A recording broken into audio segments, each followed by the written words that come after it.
Weekly Gaming News 10 and 10. This is episode 47 for the week ending Saturday, February 17th, 2018.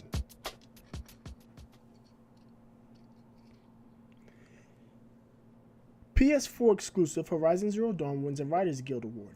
The Guerrilla Games developed open world epic received the Writers Guild of America's Outstanding Achievement in Video Games Award, beating out Dishonored, Death of the Outsider, Futurama Worlds of Tomorrow, and Madden NFL 18's Longshot. Additionally, the Writers Guild of Great Britain gave their equivalent award to Hellblade: Senua's Sacrifice, beating out Battlefield 1 and Subsurface Circular. THQ Nordic acquired Saints Row developer Deep Silver, taking Saints Row full circle. THQ Nordic spent $149 million to purchase parent company Koch Media. Also in tow are the rights to Homefront and Dead Island, amongst others. I say full circle as these were IPs that were originally owned by THQ before their original company filed for bankruptcy in 2012. The Overwatch League gets its first female pro. The Shanghai Dragons signed 19-year-old Korean Kim Se-yeon, who goes by Jaguri. Jaguri mains Zarya, Diva, and Roadhog. You may recognize her name, Jaguri, as she was reported for cheating by a pair of Overwatch pros back in 2016. But as it turns out, she was just plain good. Congratulations to Jaguri for breaking that glass ceiling. Valve bans a developer from Steam after finding employees pumping reviews of their games. This all came from an email leaked to Reddit by user None But Truth. In the email, Incel Games CEO encouraged employees to buy copies of the game to be reimbursed in order to leave reviews. While not explicitly telling employees what to write, he certainly implied that the reviews should be favorable. While all of Incel Games' titles have been pulled, Steam users who have had previous purchased games will maintain full access. Hawaii introduces bills to ban the sale of games that contain loot boxes to anyone under the age of 21. In actuality, Hawaii has 4 potential bills in the works.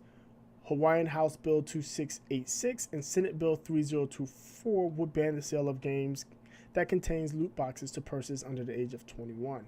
House Bill 2727 and Senate Bill 3025 would mandate that publishers label games that contain loot boxes and disclose the drop rates of items contained in said loot boxes. These are all in the early stages and would need to pass votes in each chamber before becoming law. Also, this is a state law and will only be enforceable in Hawaii, although it could have wide-ranging effects, especially if other states or federal versions of these laws are adopted. Could EA be in danger of losing Star Wars IP? In a report from website Cinelinx, Disney and LucasArts may have sent feelers out to Ubisoft and Activision regarding the development of future Star Wars titles. This is reportedly directly related to the Star Wars Battlefront 2 debacle. It had been reported that the bigwigs at Disney and LucasArts were not happy with the news around Battlefront 2, and the lackluster sales did EA no favors. Mafia III studio Hangar 13 has been hit with layoffs. Founded in 2014, Mafia III was Hangar 13's first and only game. After the release of Mafia 3, Hangar 13 had been prototyping games, but had no specific project they were working on. Specific numbers have not been released, and the studio is not closing, but it's reported that the layoffs compose of a significant number of employees. 2K released a statement saying in part that the staff reduction will have no influence on titles that are currently in development. Out of the rumor mill, could there be a Sonic Kart racing game incoming? The rumor is still persistent, even after being shot down on Twitter last week by Sega's community manager Aaron Weber. This week, toy maker Zappy reignited this rumor after telling Spin Dash at a toy fair in Germany that they were working on a new toy line that ties in with an upcoming Sonic racing game. Sega has a panel scheduled at South by Southwest 2018. Maybe we'll hear more then. EVE Online developer CCP Games in the blog post announced that they would be going after players using bots. In the post, they note that the first offense will get you a 3-day ban, and on the second offense, you'll be permanently removed from the game.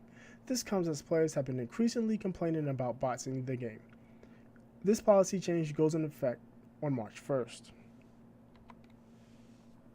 Night Dive Studios announced that they are placing their System Shock reboot on hiatus, 18 months after successfully raising more than $1.35 million on Kickstarter. In an update on Kickstarter, CEO Stephen Kidd explained that the game had grown both and involved. He assured backers in the post that the out. Temporary development of the game at a later date. That concludes this week's episode of A Weekly Gaming News 10 in 10. Before I sign off, I would like to mention our sponsor, the New Challengers. If you're looking to improve at fighting games, the New Challengers are for you. With support for Street Fighter V, Dragon Ball FighterZ, Tekken 7, Injustice 2, and Marvel vs. Capcom Infinite, they will have you climbing the leaderboards in no time. Offering one-on-one and group coaching, replay critiques, and much more, head over to www.newchallenger.gg to sign up. And finally, if you'd like to hear more on these stories and more, join Trinell and myself on a weekly gaming news show streaming live on Facebook, Mixer, Twitch, and YouTube Sundays at 7 p.m. Eastern.